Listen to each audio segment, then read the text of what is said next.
Right, now if we just move over into the arrangement, a biggie for me, you can now do groups in groups. So you see, I've done a piece of music here, 20 minutes, with my 2 Billion Beats partner, Col, and it's built up of 9 short little musical ideas which we've grouped into tracks. What I can do though, so you see I've got 2 drum kits there, within these groups I could just obviously Command G, so I can subgroup my drums within the overall group that I've created for this track. You see there's a group, there's a group. So that's, you know, super handy. Next up, you can see that we're looking at an overview of 20 minutes worth of music, there or thereabouts.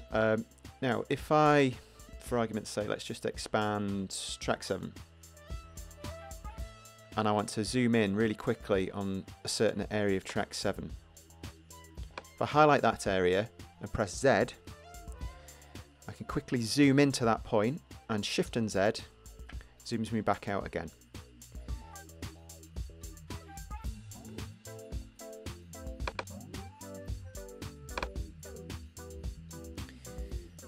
So it's a small enhancement, but again, it's just shaving those seconds off the workflow. So rather than having to open that, zoom in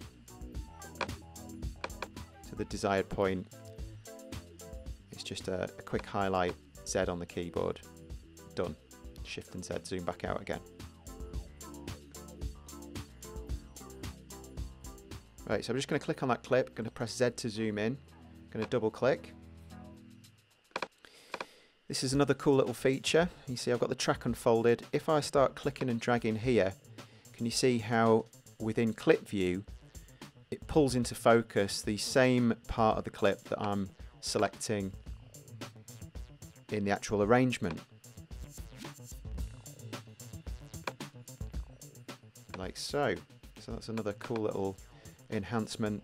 So it just allows you to quickly be able to edit what you've selected, whereas in previous incarnations you might have had to scroll left or right and zoom manually to achieve the same effect.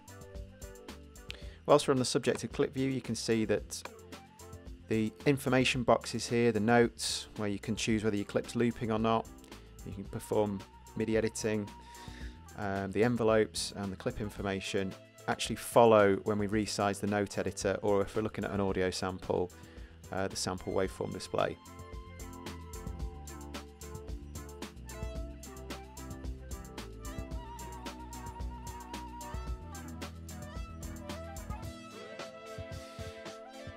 I've got something playing here, and you can see that if I've got the follow button on, the playhead will also follow what's going on in clip view as well as in the arrangement. Again, another really handy function for when you're wanting to edit a specific part of a MIDI clip.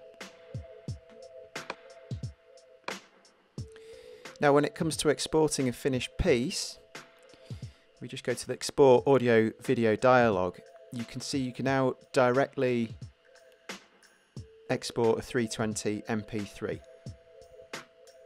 Now for me that's really handy because I do a lot of mix down remotely for people, and so rather than trying to send them an uncompressed WAV or AIF file, I can just quickly fire them an MP3 without having to use a separate program to convert it into an MP3, which again just shaves a few minutes, few seconds off of the workflow time. So those are my new favourite features from the update to Ableton Live. I've actually steered away from the headline new features such as the new devices, which all sound excellent, especially the drum bus and the echo I've used extensively within this project.